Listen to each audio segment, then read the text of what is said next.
오늘도 시청해 주셔서 감사합니다. 말을 부적절하게 사용하여 실패하는 사례가 상당히 흔합니다. 이런 발언은 피하세요라고 강조하는 사람들이 많지만 세 가지만큼이나 중요한 사항을 강조하고 싶습니다. 이것을 잘못하면 언어로 인해 큰 문제에 봉착할 수 있습니다. 언어적인 실패를 피하려면 주의가 필요합니다. 언제나 후회하는 말 세 가지. 우리가 말로 인해 어려움에 처하지 않으려면 말을 잘하는 것은 물론이고 특히 자제해야 할 말에 주의를 기울여야 합니다. 그 중에서도 반드시 피해야 할 말은 굉장히 중요합니다. 그래서 저는 사람들에게 이런 발언은 결코 하지 마세요라고 강조하면서 여러 가지를 언급하면 기억하기 어려울 수 있기 때문에 항상 세 가지에 집중합니다. 첫 번째로 자신의 비밀은 언급하지 말아야 한다는 이야기가 있습니다. 이런 주장을 하면 사람들은 종종 다른 관점에서 반론을 제시합니다. 친구 사이에서는 서로에게 비밀을 터놓아야 진정한 우정이라고 생각하는 사람들이 많습니다. 그러나 현실은 다르게 흘러가기도 합니다. 가족 간에도 비밀을 나누고 나서 그 정보가 다른 곳으로 유출되어 가정이 붕괴하는 사례가 발생하기도 합니다. 이런 현상은 세상이 더욱 까다로워지고 있다는 신호일 수 있습니다. 우리가 너만 알고 있어 라고 말할 때 이미 그 비밀은 불안정해집니다. 비밀이 폭로되는 순간 참으로 안타까운 일이 벌어집니다. 상대방에게 자신의 취약점이 노출되면 우리는 그에게서 굴복할 수밖에 없게 됩니다. 그 비밀을 말하는 순간 우리는 상대방에게서 자신의 취약한 면을 잡힌다는 것을 인식해야 합니다. 이런 친구 관계가 어디까지 갈지는 예측할 수 없습니다. 그러므로 자신의 취약점은 결코 언급하지 말아야 합니다. 이순신 장군님도 말했듯이 내 죽음을 적에게 알리지 말라는 말은 우리 주변에서 적이 될 가능성이 있는 상황이 많다는 경고와 연결될 수 있습니다. 세상이 현실적으로 우리의 내면을 이해하고 공감해 줄 상대가 없다고 느끼지 마세요. 현실은 때로는 어렵고 복잡하다는 것을 명심하세요. 두 번째로 주목할 점은 타인의 비밀을 언급해서는 안 된다는 겁니다. 입으로 망하는 상황 중 하나는 다른 사람의 비밀을 폭로하는 경우입니다. 이것은 약간 역설적일 수 있지만 다른 사람의 비밀을 알게 된다고 해도 그것을 지키는 것이 인간다운 예의입니다. 그러나 어떤 이가 그 비밀을 듣고 나서 언제든지 발설하게 되면 순식간에 그 상대방에게 약점을 드러내는 결과를 초래할 수 있습니다. 따라서 타인의 비밀을 언급해서는 결코 안 된다는 것이죠. 세 번째로 기억해야 할 사항은 험담을 결코 퍼뜨리지 말아야 한다는 것입니다. 이야기를 나누거나 대화를 나누는 과정에서 험담을 하는 것은 어떤 즐거움을 주기도 합니다. 실제로 다른 사람을 향해 불만을 토로하는 것에는 특유의 매력이 있죠. 하지만 그 흥미로운 순간이 지나면 그 험담이 상대방에게 들어가게 되는 현상이 일어날 수 있습니다. 이건 너만 알고 있어라며 상대방의 비밀을 험담한다면 어느 정도 시간이 지난 후에는 그 험담이 상대방에게 노출될 수 있는 시점이 올지도 모릅니다. 결과적으로 그 험담은 부정적인 효과를 내게 되어 그것을 험담의 부메랑 효과라고 일컬으며 결국에는 나 자신에게도 피해를 입히게 됩니다. 그러므로 상대방에게 내 비밀을 누설하지 않을 뿐만 아니라 상대방이 어떤 비밀을 듣게 된다 해도 남에게 얘기하지 않아야 합니다. 이 세 가지를 결코 하지 말아야 할 중요한 사항입니다. 특히 지금은 TMI라는 표현이 많이 사용되는데 너무 많은 정보를 얘기할 필요가 없다는 것이죠. 이 세상이 까다로워지고 예민해진 만큼 알고 있는 것을 지나치게 털어놓지 말고 어느 정도는 과묵해야 한다는 점을 유념하세요. 이런 조심이 필요합니다. 말이 너무 많으면 실수할 가능성이 높아지기 마련이니까요. 말로 스스로를 해치지 않으려면 이 조언을 기억하세요. 말로 스스로를 해치지 않으려면 단 하나만 기억해 두세요. 그것은 한 템포 늦게 말하라입니다. 이 표현에는 여러 의미가 내포되어 있습니다. 어떤 이야기를 하려 할 때 섣부르게 말하기보다는 꼴떡처럼 한 번 삼키고 조금 생각한 후에 말하는 것을 의미합니다. 이런 상황은 빈번하게 발생합니다. 나 역시 이런 경우가 빈번한 편인데 기분 좋게 이것도 주고 저것도 나눠줄게라고 약속을 하고 나면 막상 행동으로 옮기려니 귀찮아서 후회하게 되곤 합니다. 이것을 다시 포장하고 우체국까지 가서 보내는 일이 그리 간단한 것이 아니거든요. 그러므로 약속을 해놓고 나중에 후회하는 상황은 많을 것입니다.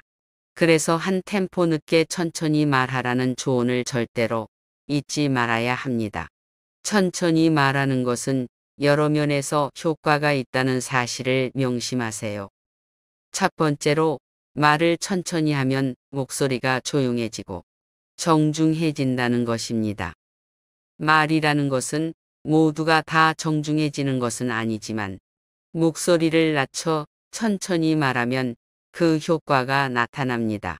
이렇게 말하면 목소리가 정중해지고 더 고요한 느낌이 드는데 이러한 특성은 대화를 보다 존중받게 만들어줍니다. 두 번째로 말을 천천히 하면 품격 있어 보입니다. 말을 빨리 하는 것은 대개 높은 지위에 있는 사람들에게서 찾아보기 어렵습니다. 천천히 말하는 것은 마치 폼을 잡는 것처럼 보이기도 합니다. 품격 있는 말투는 폼을 유지하는 데 도움이 되며 그 자체로도 좋은 인상을 남깁니다. 세 번째로 말을 천천히 하면 설득력이 높아집니다. 예를 들어 세일즈맨이 제품을 판매할 때 너무 빨리 말하면 사기적으로 들릴 수 있습니다. 그러나 천천히 말함으로써 설득력이 향상되며 이해하기 쉬워집니다. 빠르게 말하지 않고 천천히 말하는 것이 소통에서 중요한 역할을 합니다. 네 번째로 말을 천천히 하면 감정이 더욱 조절됩니다. 빠르게 말하면 감정이 급격하게 전환되기 쉽습니다. 그러나 천천히 말하면 감정을 조절할 수 있어 흥분을 피할 수 있습니다. 말 속의 감정을 조절하면 상황을 더욱 원활하게 다룰 수 있게 됩니다. 다섯 번째로 말을 천천히 하면 언어적 실수를 줄일 수 있다는 것입니다. 이것은 당연한 얘기일 수 있습니다. 천천히 말함으로써 생각을 정리하고 고민할 시간을 갖게 되어 실수를 줄일 수 있습니다. 여섯 번째로 말을 천천히 하면 목소리가 좋게 들린다는 점입니다. 말을 빨리 하는 경우에는 목소리를 제대로 즐길 시간이 부족할 수 있습니다. 그러나 천천히 말하면 목소리가 미적으로 다가오게 느껴집니다. 일곱 번째로 말을 천천히 하면 이전에 언급한 6가지 특성이 결합되어 말을 잘하는 능력을 향상시킬 수 있습니다.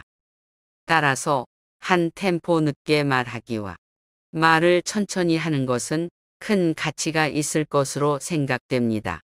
이 두 가지 습관을 통해 언어적 실수를 줄이고 목소리를 미적으로 다듬음으로써 뛰어난 의사소통 능력을 갖출 수 있기를 바랍니다. 상대방의 마음을 사로잡는 3가지 기술. 말을 잘하려면 입으로 망하지 않을 뿐만 아니라 상대방의 마음을 사로잡는 말을 해야 합니다.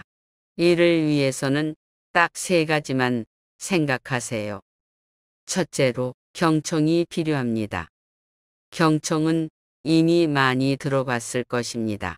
하지만 우리는 종종 상대방이 말을 끝내면 내가 무슨 말을 해야 할지 고민하는데, 이런 생각을 하지 말고 상대방이 어떤 마음으로 이야기하는지를 정말로 경청하세요. 둘째로 격려가 중요합니다. 격려는 칭찬과는 다릅니다. 칭찬은 어떤 면에서 뛰어난 점이 있을 때에만 이루어지지만 격려는 실수를 했을 때에도 가능합니다. 괜찮아, 잘 될 거야와 같은 격려의 말은 마음을 편안하게 해주고 상대방을 응원하는 효과를 가집니다. 셋째로 겸손이 필요합니다. 과도한 자만심을 내비치지 말고 조금은 겸손하게 말하는 것이 좋습니다. 이렇게 함으로써 상대방은 당신을 품격 있게 여기게 됩니다. 아주 품격 있는 말투로 상대방에게 좋은 인상을 남길 수 있도록 노력해 보세요.